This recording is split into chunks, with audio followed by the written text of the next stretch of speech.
Okay, we're here post-game with head coach Jim Wojtkun, Rachel Bender, and Alex Guido after the Yellow Jackets disposed of Muskingum tonight by a tally of 6-0. Coach, your high water mark on the year, 6 goals. Your thoughts on the game?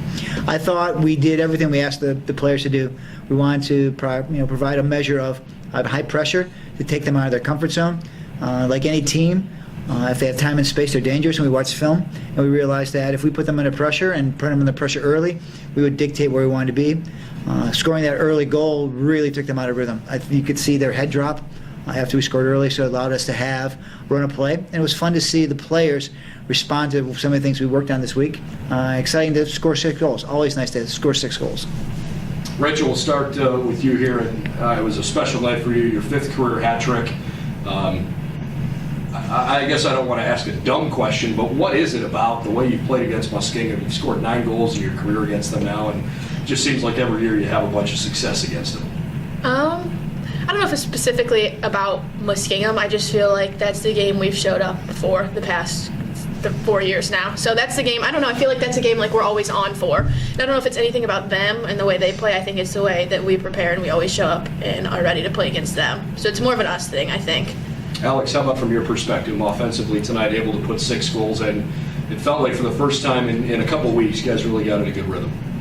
I'd say, yeah, same thing that Rachel kind of said. It was basically team play with our culture, you with me. Like, we just all worked together as a team to win. Jim, defensively, on top of the fact that you scored 6 goals, you held them off the board entirely. What are you more proud of in a night like this? The fact that your offense clicked so well, or that you put a shutout on the board? To be perfectly honest, I'm very excited that we did all phases of the game what we asked them to do. One of the biggest concerns we had at halftime today was with a 4-0 lead, can we maintain a focus and an energy level? So we set that clean sheet for the second half as a goal. They've stepped up and responded.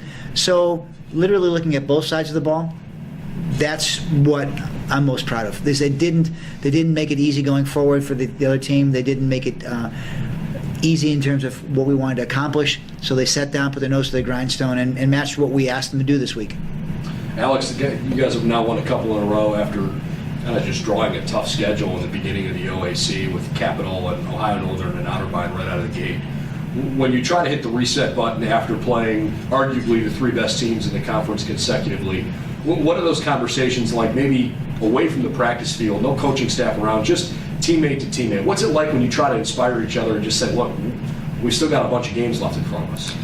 We just have to stay positive, and it's really nice. Our team is very nice to each other. We're all pretty close, so just staying positive with each other and kind of, you could say, hyping each other up is kind of what we did.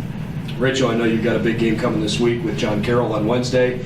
Just a couple of weeks left in the regular season and some final opportunities to sort of make your mark and make a push for the conference tournament. But a rivalry game coming, and you get to play both John Carroll and Mount Union at home this year. What excites you about that particular rivalry? The John Carroll rivalry? Yeah. Well, if you want me to pull statistics out, we haven't beat John Carroll in the 3 years I've been here, so I'm just pumped to play them and to be able to show who we are and what we're really about, because again, so the past 3 years against Muskingum, I think we were ready and we really showed who we were. 4 years now, I guess I'm a senior. But the past 3 years against John Carroll were kind of like our off game. It really, like looking back, that really was an off game for us. So I'm ready to just prepare well and show who we really are against them. Jim, knowing that your team is trying to put that focus together, how do you balance what you want to do in training this week with rest versus gearing up for a big game? Well, fortunately, the way our schedule works, we get tomorrow off. We train early on Monday, so having a training session at 6 o'clock on a Monday morning gives us almost an extra full day to rest. So we're going to be able to really make Monday a get after it day, to really put in some of the important points for the John Carroll game plan. Then on Tuesday, we'll go a little bit later, walk through the game plan. So we'll have a really good balance in terms of rest and work over the next 3 days. So that's going to provide a really positive environment for us going into the John Carroll game.